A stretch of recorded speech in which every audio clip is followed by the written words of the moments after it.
Mesdames, Messieurs, bonjour. Nous sommes le jeudi 5 juin 2025. Bienvenue au journal dont voici les titres.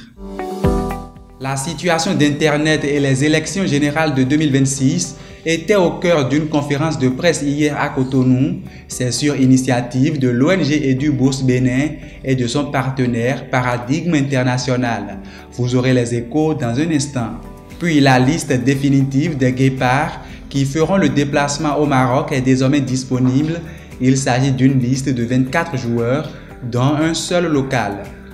Hors du Bénin, le pape Léon XIV et Vladimir Poutine se sont entretenus au téléphone ce mercredi. Plusieurs sujets étaient au cœur de leurs échanges. Nous ferons le point dans cette édition. Voilà pour les titres du journal. Le développement sans plus tarder. Cérémonie militaire de port de galon mardi dernier à la caserne d'Alada. L'officier supérieur Bertin Bada devient le premier général de corps aérien du Bénin. Il a reçu ses insignes, notamment une épaulette de 4 étoiles des mains du ministre de la Défense nationale. Le tout nouveau général 4 étoiles de l'armée béninoise est l'actuel chef de cabinet militaire de Patrice Talon. Les élections générales de 2026 au Bénin et la protection des droits numériques préoccupent Paradigme International et l'ONG EduBourse Bénin. Lors d'une conférence de presse à Cotonou hier, ils ont attiré l'attention sur les fréquentes coupures d'Internet en période électorale et formulent quelques recommandations à l'endroit des autorités. Je vous propose de suivre un extrait de leur déclaration lue par le responsable de Paradigme International. Le climat politique combiné à un cadre juridique numérique restrictif suscite des inquiétudes majeures quant au respect des droits fondamentaux dans l'environnement digital à l'approche du scrutin. Les périodes électorales de 2019 et de 2021 ont été marquées par des coupures d'accès aux réseaux sociaux, des ralentissements d'Internet et des mesures de blocage de contenu. Ces pratiques, contraires aux engagements internationaux du Bénin, portent atteinte à la participation citoyenne, à la liberté d'expression et à la transparence du processus électoral. Et par rapport à l'ensemble de ces constats que nous avons faits, au gouvernement, nous formulons ces recommandations. Garantir un accès libre et ininterrompu à Internet et aux plateformes numériques tout au long du processus électoral. Veiller à ce que les lois contre la désinformation ne soient pas instrumentalisées pour censurer les voix critiques et indépendantes. Renforcer la transparence et les mécanismes de surveillance numérique à la Commission électorale nationale. Nous faisons ces recommandations. S'assurer de la disponibilité et de l'accessibilité des listes électorales pour tous les citoyens, bien évidemment sous format numérique. Intégrer des outils numériques fiables et transparents dans le processus électoral. Aux médias et aux journalistes, nous formulons ces recommandations. Adopter des pratiques journalistiques responsables en évitant la propagation des rumeurs, des discours haineux et de la désinformation. Participer activement à la vérification des faits, fact-checking, et à l'éducation numérique des citoyens. Des préoccupations relatives au code du numérique sont également soulevées, notamment l'article 555 qui est vu par beaucoup comme une arme sur la tête des citoyens. Paradigme International et EduBourse rassurent qu'ils ne restent pas insensibles à cela. Suivons à présent les explications du président de l'ONG EduBourse Bénin.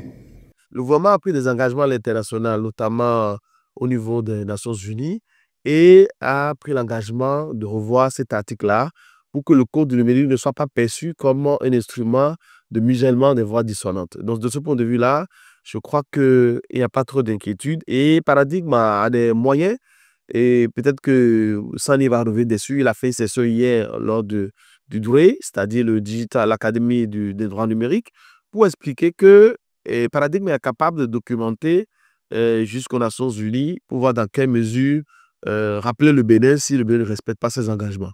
Et nous considérons que nous sommes dans des cas de lancement d'alerte, c'est-à-dire que nous essayons d'être équidistants de tout ce qui se passe et nous visons que la paix, nous visons que la liberté numérique soit garantie. Merci. Le sélectionneur national des Guépards a dévoilé hier mercredi la liste définitive des joueurs qui participeront à la rencontre amicale face au Maroc le 9 juin prochain. Il s'agit d'une liste étoffée de 24 Guépards. La plupart des ténors de l'équipe y figurent.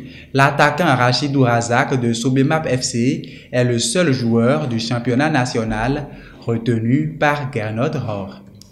Et hors du Bénin, en Côte d'Ivoire, l'opposant Tidjane Thiam, président du PDCI, a été radié de la liste électorale définitive pour la présidentielle d'octobre 2025. La commission électorale indépendante a confirmé l'absence de son nom dans la base de données mise en ligne ce mercredi 4 juin. La justice a indiqué fin avril que conformément au code de la nationalité, Tidjane Thiam n'était plus ivoirien au moment de son enrôlement en 2022. L'opposant dénonce cette décision qu'il qualifie de dérive et annonce son intention de saisir le Comité des droits de l'homme des Nations Unies. Notons que les opposants Laurent Gbagbo, Guillaume Soro et Charles Blé Goudé sont également exclus de la liste électorale. Donald Trump réactive les restrictions migratoires visant 19 pays, dont 11 africains. Le territoire américain est interdit aux citoyens de 12 pays, dont le Tchad, la République du Congo et la Guinée équatoriale. Cette interdiction sera effective à compter du 9 juin 2025. 7 autres pays, dont le Togo, sont visés par des restrictions. Le président américain justifie sa décision par des raisons de sécurité nationale. Nous ne pouvons pas avoir une migration ouverte en provenance d'un pays où nous ne pouvons pas contrôler et filtrer de manière sûre et fiable, a-t-il déclaré. Je l'annonçais en titre, le pape Léon XIV a eu un entretien téléphonique hier mercredi avec le président russe Vladimir Poutine. Selon le bureau de presse du Saint-Siège, lors de cette conversation, le souverain pontife a appelé Poutine à faire un geste en faveur de la paix en Ukraine. Il a été également question de la nécessité de faciliter l'échange de prisonniers. Mesdames, Messieurs, ce sera tout pour ce journal que je vous remercie d'avoir suivi. Retrouvez en direct sur votre télévision la grande édition du journal tous les jours à 13h, 16h, 20h, 23h, 3h et à 7h du matin. Vous pouvez aussi revoir cette édition sur notre site internet hc2tv.bj et sur l'ensemble de nos canaux digitaux. Portez-vous bien et on se retrouve demain pour une nouvelle session d'information sur votre télé préférée.